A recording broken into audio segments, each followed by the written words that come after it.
Welcome to my daily ghost story channel.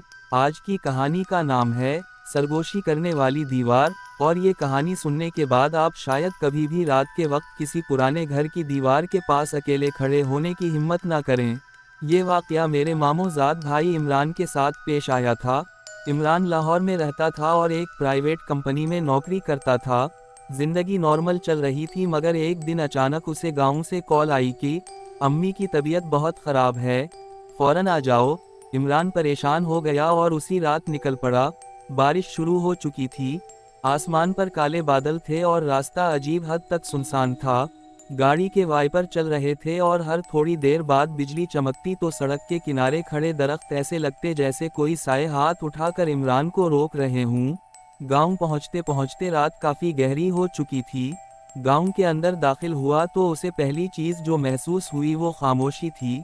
ऐसी खामोशी जैसे पूरा गांव सांस रोक कर बैठा हो। ना कोई बच्चा बाहर, ना किसी घर से आवाज़, सिर्फ दूर कहीं कुत्ते के भौंकने की आवाज़ और हुआ में मिट्टी की बो। इमरान जैसे ही घर के दरवाजे के सामने पहुंचा तो उसे लगा किसी ने अंदर से दरवाजे के पीछे खड़े होकर सांस ली हो। वो चौंक गया, मगर फिर खुद को समझाया कि शायद थकन है। उसने दरवाज़ा खोला तो घर में अंधेरा था। अम्मी कमरे में लेटी थीं, बुखार में तप रही थीं। इमरान ने उनके सर पर हाथ रखा। अम्मी ने कमज़ोर आवाज़ में कहा, बेटा आ गया। इमरान की आंखें नम हो गईं। उसने अम्मी को पानी पिलाया, दवाई दी और इन्हें तसल्ली दी। फिर वो बाहर सहन में आ गया।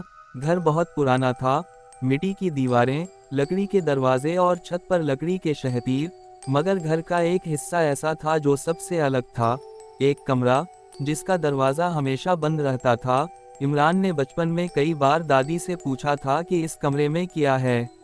दादी बस इतना कहती थीं, वहाँ मत जाना, वहाँ की दीवारें सरगोशी करती हैं। इमरान इस बात पर हंसता था। उसे लगता था ये सिर्फ बच्चों को डराने के लिए कहा जाता है। मगर आज इस रात सहन में खड़ा इमरान जब आसमान की तरफ देख रहा था तो अचानक उसे बहुत धीमी आवाज़ सुनाई दी, इमरान। उसने चौंक कर इधर इधर देखा, कोई नहीं था। वो वापस अंदर जाने लगा, मगर फिर वो आवाज़ दोबारा आई, इस बार और ज़्यादा करीब, इमरान इधर आ। इमरान के जिस्म में सर्द लहर दौड़ गई।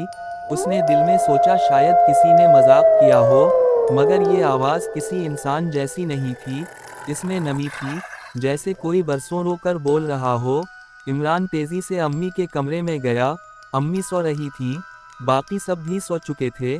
लेकिन वो आवाज़ अब साफ महसूस हो रही थी कि ये घर की दीवारों से आ रही है, जैसे ईंटों के अंदर कोई ज़बान छपी हो।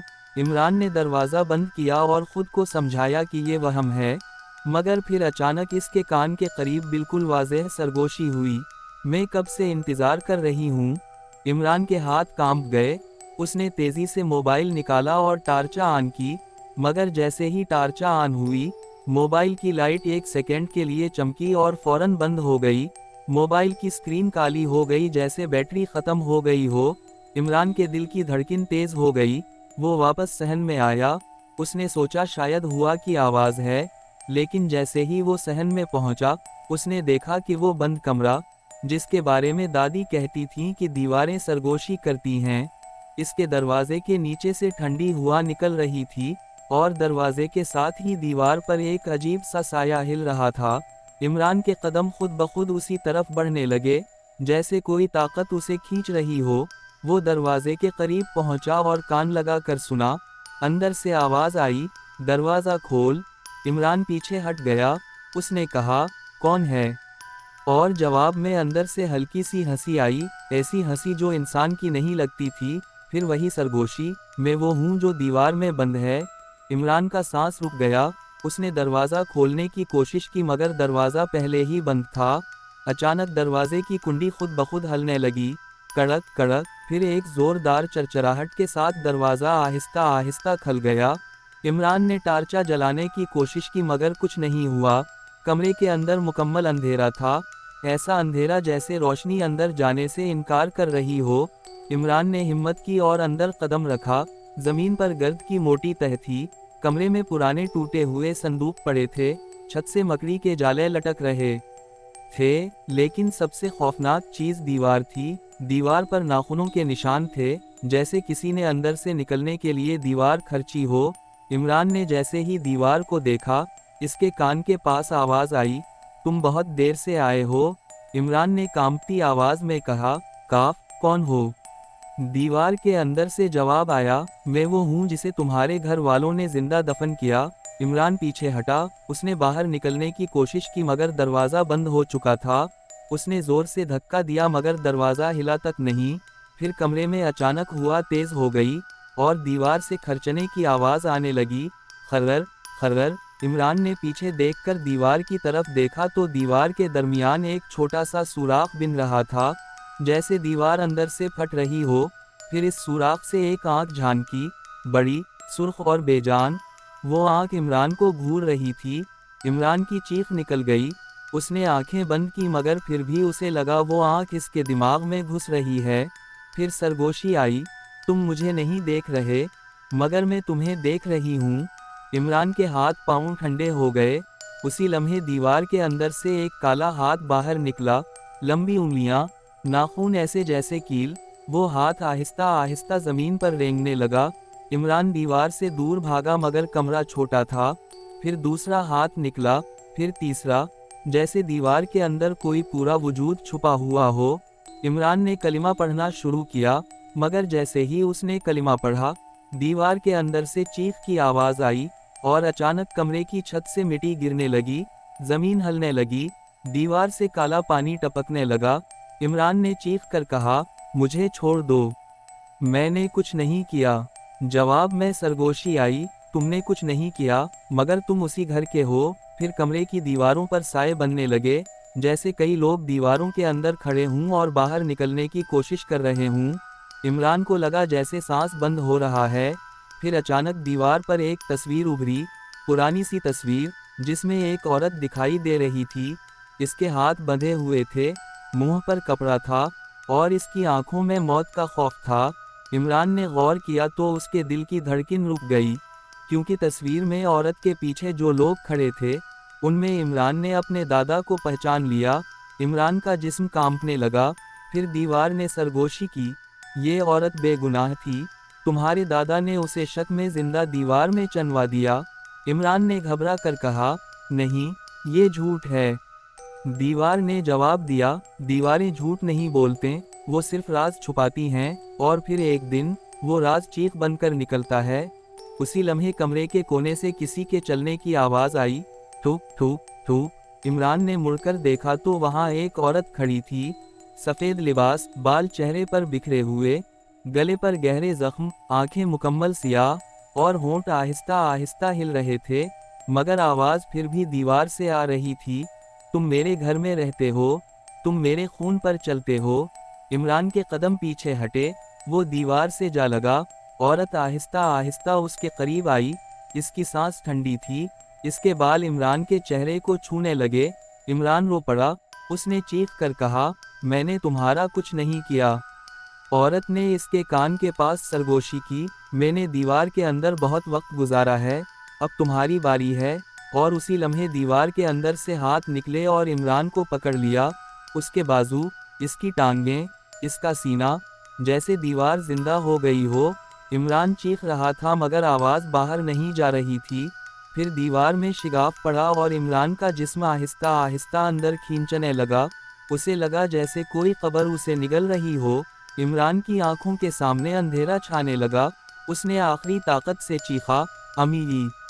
और उसी लम्हे कमरे का दरवाज़ा ज़ोर से खिला, रोशनी अंदर आई और अम्मी अंदर आ गईं। अम्मी ने इमरान को दीवार के साथ चिपका हुआ देखा, जैसे कोई उसे दीवार में दबा रहा हो।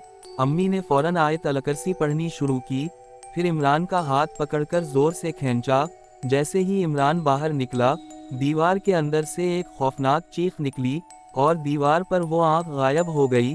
अम्मी ने दरवाज़ा बंद किया और कांपती आवाज़ में कहा, मैंने कहा था वहाँ मत जाना। इमरान ने रोते हुए कहा, अम्मी, ये क्या था? वो औरत कौन थी? अम्मी की आंखों में आंसू आ गए। वो बोली, ये हमारे ख़ानदान का गुनाह है। तुम्हारे दादा ने एक बेगुनाह औरत को शक की वजह से जिंदा दीवार में चनवा दिया था। वो औरत मरते वक्त बद्दुआ दे गई और इसकी रूह आज तक उसी दीवार में बंद है। वो दीवार सरगोशी करती है, और जो भी इसकी आवाज़ सुन ले, वो उसे अपनी तरफ खींच लेती है। इमरान ने डरते हुए पूछा, तो आप लोगों ने ये घर छोड़ क्यों नहीं दिया? अम्मी ने कहा, हमने कई बार कोशिश की, मगर जब भी हमने ये घर छोड़ा, घर वालों में किसी ना किसी की मौत हो गई। हम मजबूर हो गए, और हमने ये राज छुपा लिया। इमरान की रूह कांप गई, वो सारी रात जागता रहा। सुबह होते ही वो गांव छोड़ने लगा, मगर जाते जाते उसने आखिरी बार इस कमरे की दीवार की तरफ देखा। दीवार पर फिर से नाखूनों के निशान बन रहे थे, और उसे लगा जैसे दीवार के अंदर कोई हंस रहा हो।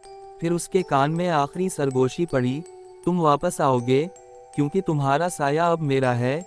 इमरान घबरा कर गाड़ी में बैठा और वहां से निकल गया, मगर असल खौफ तो तब शुरू हुआ जब वो शहर वापस आया। रात को वो अपने कमरे में सो रहा था कि अचानक उसे अपने कान के पास वही सरगोशी सुनाई दी। इमरान, उसने आंखें खोलें तो कमरे में कोई नहीं था, लेकिन इसकी दीवार पर वही नाखूनों के निशान खुद ब खुद बनने लगे। खर्र खर्र, इमरान का सांस रुक गया। वो पीछे हटा तो उसने देखा, दीवार से एक आंख झांक रही थी, सुर्ख, बेजान, बिल्कुल वैसी ही। और उसी लम्हे इमरान को यकीन हो गया कि वो रूह गांव में नहीं रही, वो इसके साथ आ चुकी है, और अब वो जहां भी जाएगा, दीवारें सरगोशी करेंगी। और शायद आज भी अगर आप रात के वक्त अपने कमरे में अकेले बैठे हों, और अचानक आपके कान के पास कोई आहिस्ता से आपका नाम ले, तो समझ लेना, वो कोई इंसान नहीं, वो सरगोशी करने वाली दीवार है, जो अब एक नई कुर्बानी तलाश कर रही है। और याद रखें, बाज़ दीवारें सिर्फ घर नहीं होती, बाज़ दीवारें कब्र होती हैं, और कब्र में बंद रूहें कभी कभी बाहर आने के लिए इंसानों की सांसें मांगती हैं। और हो सकता है अब आपके कमरे की दीवार भी आहिस्ता आहिस्ता सरगोशी कर रही हो। अगर आपको ये कहानी पसंद आई तो लाइक करें, सब्सक्राइब करें, और बेल आइकॉन ज़रूर दबाएं, क्योंकि अगली कहानी इससे भी ज़्यादा खौफनाक और ख़तरनाक होने वाली है।